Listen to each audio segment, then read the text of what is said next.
Hello and welcome to Pacific Dialogue. I'm your host, Yun. All eyes will be on the upcoming G20 Osaka Summit in Japan, set for the end of the month. You may be thinking, it's time for the world's top economies to come together and tackle the greatest trade challenge of our times. And you would be right. The G20, the main council of wealthy economies, is splitting into the G19 versus G1. U.S. President Donald Trump's love of tariffs has estranged the world's only superpower further from not just its competitors, but its traditional allies too.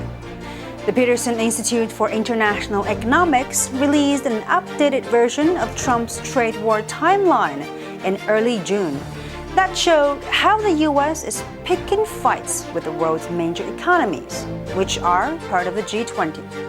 Of course, the other G19 economies have responded in kind. So basically, it's Trump against the world, as he sees it, and he's loving it. The prospect of an escalation risks hampering worldwide trade and investment.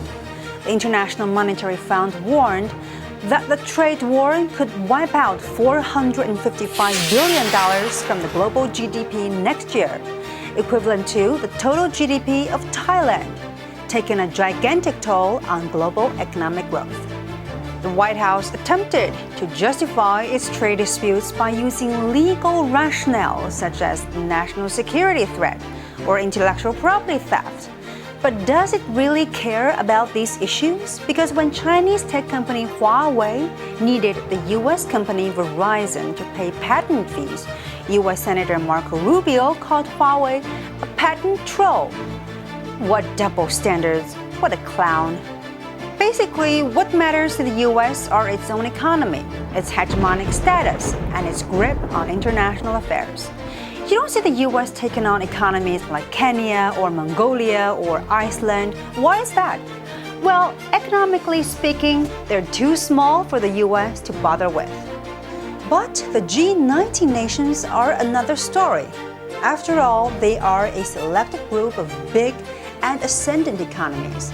They're viewed as potential rivals by the U.S. if they even dare to think about challenging U.S. economic and military might.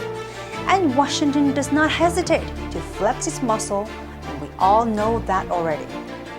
The fall of the former Soviet Union and the Plaza Accord, which artificially strengthened the yen and caused Japan's lost decade, are fresh memories of U.S. meddling.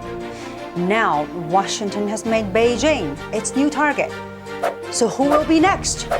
All G19 members better watch their backs and find a way to counter power politics. Thank you for watching this episode of Pacific Dialogue. Until next time.